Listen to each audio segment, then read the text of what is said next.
पवित्र ग्रंथ गीता के उपदेशों को जन जन तक पहुंचाने के लिए महोत्सव के एक मंच पर पहुंचेंगे देश के जाने माने संत जन योग गुरु स्वामी रामदेव, साध्वी ऋतंभरा, सुधांशु महाराज जैसे जाने माने संत करेंगे मंथन और चिंतन। 29 नवंबर को पुरुषोत्तमपुरा बाग में होगा संत सम्मेलन।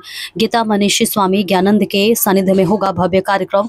कुरुक्षेत्र में 19 नवंबर रात धर्म क्षेत्र कुरुक्षेत्र की पावन धरा पर पवित्र ग्रंथ गीता के उपदेशों पर देश के जाने माने संत जन एक मंच पर चिंतन और मंथन करेंगे। इस चिंतन और मंथन से निकलने वाले प्रवचनों और विचारों से देश की भावी पीढ़ी को प्रेरणा मिलेगी। इसके साथ ही पवित्र ग्रंथ गीता के उपदेशों को भी जन जन तक पहुंचाने जैसे विषयों पर चर्चा की जाएगी।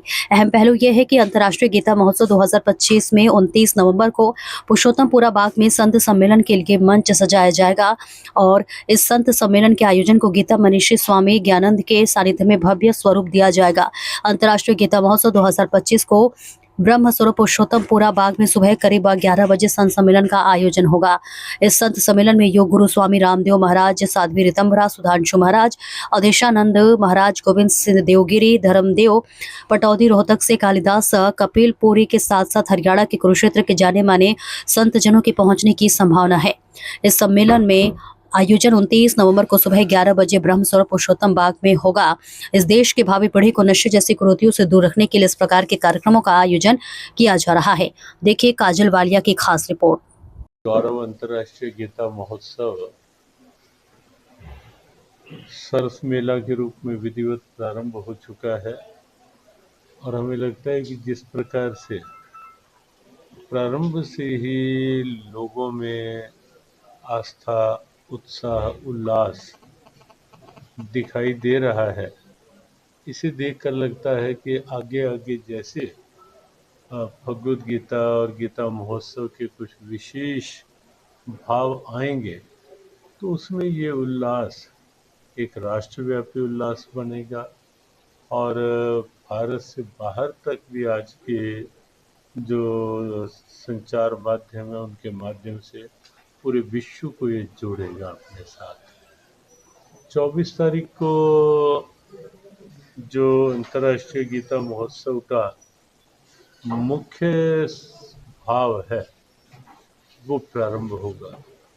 15 तारीख से भी सरस मेला के रूप में, क्राफ्ट मेला के रूप में वो आप सब देख ही रहे हैं, लेकिन 24 तारीख को जो प्रारंभ होगा वो गीता जयंती का, अंतर्राष्ट्रीय गीता महोत्सव का एक प्राण होता है, जिसमें 3 दिन के सेमिनार चलते हैं। उन सेमिनार्स में देश के कुछ प्रबुद्ध गीता स्कॉलर्स आते हैं।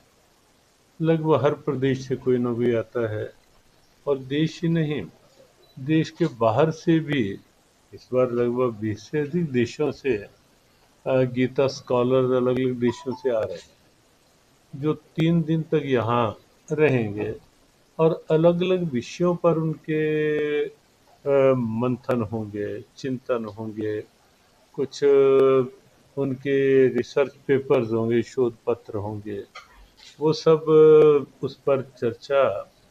और उसका जो प्रारंभ होगा वो 24 तारीख को एक बड़े सेमिनार से होगा, जो हर बार श्रीमद् भगवद गीता सदन कुरुक्षेत्र यूनिवर्सिटी में होता है।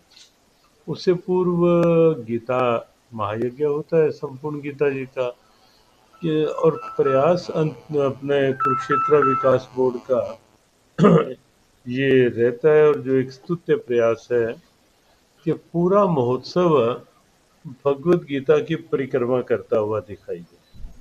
इसलिए आपने देखा ब्रह्म सरोवर में मध्य में इस बार एक और नया प्रयास किया गया, एक दिव्य गीता ज्योति प्रज्वलित की गई, और वो कोई आर्टिफिशियल ज्योति नहीं है, कोई वैसा नहीं कि इलेक्ट्रिक वो केवल एक उपकरण है जो दिखाई दे रहा है, वो वास्तव में ज्योत प्रज्वलित है और गीता जी के 18 अध्यायों के भाव साथ जुड़े हैं उसमें।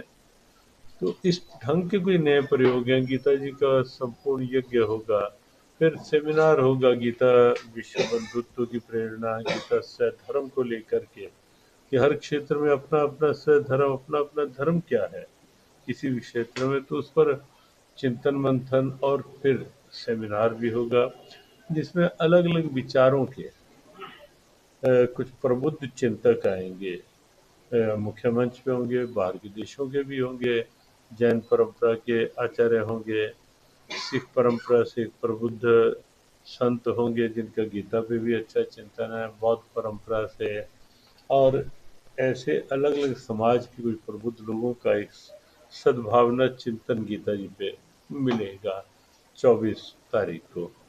और 25 को तो आप सब जानते हैं कि कुरुक्षेत्र उत्सुकता से तैयार हो रहा है प्रधानमंत्री जी के आगमन को लेकर के, क्योंकि गीता महोत्सव में प्रधानमंत्री जी का प्रथम आगमन हो रहा है। वैसे तो कुरुक्षेत्र कई बार उनका आना हुआ है, लेकिन अंतर्राष्ट्रीय गीता महोत्सव के रूप में उनका ये प्रथम आगमन है। तो उस दृष्टि से भी, और 26 को अपने कथा का एक मुख्य भाव होगा, और कथा भी आप देखेंगे ये अद्भुत चिंतन वाली कथा होगी। जन्म से प्रज्ञा चक्षु है रामभद्राचार्य जी, लेकिन हर ग्रंथ उनके मस्तिष्क में भरा हुआ है। और उस मध्य 29 को संत सम्मेलन होगा, देश के प्रमुख संत के आने की संभावना है।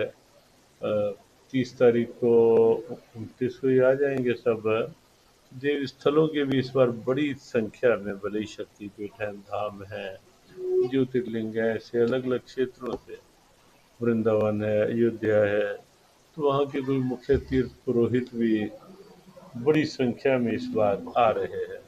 और 30 तारीख को उपराष्ट्रपति जी का भी आना निश्चित हो चुका है। उपराष्ट्रपति जी 30 तारीख को रहेंगे यहाँ, उनके सानिध्य में देव स्थल देव संस्थानों का जो कार्यक्रम है वो रहेगा, और कुछ कार्यक्रम उनके सानिध्य में रहने वाले हैं। महाराज 21 दिन का जो बच्चे पाठ करते हैं वो 21 दिन का ही रहेगा आपकी बात, क्योंकि यहाँ पर 18,000 बच्चे तो 18 दिन का होता है। हाँ, इस बार 21,000 की संख्या निश्चित की गई है। पिछले कुछ वर्षों से 18,000 हो रहा था, तो इस बार ऐसा निश्चित किया गया है कि कुछ संख्या बढ़े। और ऑनलाइन तो बड़ी संख्या में लोग लाखों में जुड़ते ही हैं उसमें। गीता विदेशों को में महाराज जी सिलेबस में पिछली बार आपने घोषणा की थी, क्या सिलेबस में हो चुका है? देखो, कुछ अंशों में थोड़ा प्रारंभ हुआ है हरियाणा में शैक्षणिक स्तर पे। हमें लगता है कि अगले वर्ष तक कोई और अच्छे से ये हर स्तर की क्लासेस में, ये मॉर्निंग असेंबलीज में भी गीता साथ थोड़ा एक सूत्र हो गीता का, और वो भगवद गीता को उसी रूप में लेने का ही भाव है कि स्टूडेंट्स के लिए गीता किस रूप में उपयोगी है। उनके लिए रिचुअल के रूप में, केवल एक रिलीजियस आस्था के रूप में बच्चों को गीता का नहीं जोड़ना चाहते। हम चाहते हैं कि बच्चों के अंदर जो आज एकाग्रता की कमी आ रही है, आत्मविश्वास की कमी आ रही है, मूल्यों की कमी, भले ही जीवन मूल्य हैं, पारिवारिक मूल्य हैं, सामाजिक सोशल सर्कल खत्म होते जा रहे हैं, सामाजिक मूल्य हैं, या विशेष रूप से जो चारित्रिक मूल्य हैं, उनका विकास बच्चों में प्रारंभ से ही कैसे हो, तो उसके लिए गीता के कुछ सूत्र बच्चों को पढ़ाए जाएं, तो वो आवश्यक है।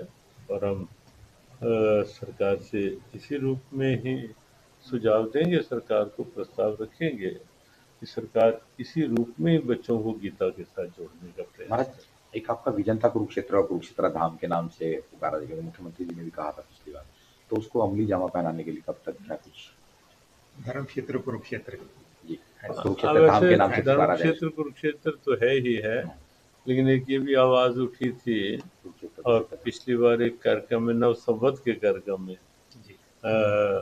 मुख्यमंत्री जी ने भी जब जय घोष लगवाया तो कुरुक्षेत्र धाम की जय बोला था उन्होंने।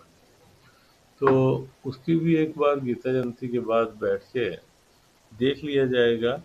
और वैसे देखो, जिस ढंग से कुरुक्षेत्र के प्रति आस्था बढ़ रही है, भाव बढ़ रहा है, तो धाम के रूप में तो अपने आप कुरुक्षेत्र अब विकसित हो ही रहा है। तो हमें लगता है आने वाले दिनों में ये अपने आप की एक जन आस्था ही बन जाएगी, कि जैसे वृंदावन 4 धामों में नहीं है, लेकिन उसे वृंदावन धाम ही बोला जाता है।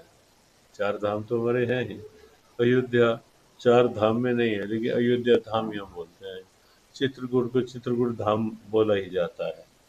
तो ऐसे ही हमें लगता है कि कोई उसमें बुराई नहीं है कि कुरुक्षेत्र के साथ भी यदि कुरुक्षेत्र धाम शब्द और अब इस ढंग की आस्था पनप भी रही है लोगों में धीरे धीरे, तो अपने आप बढ़ेगा ही।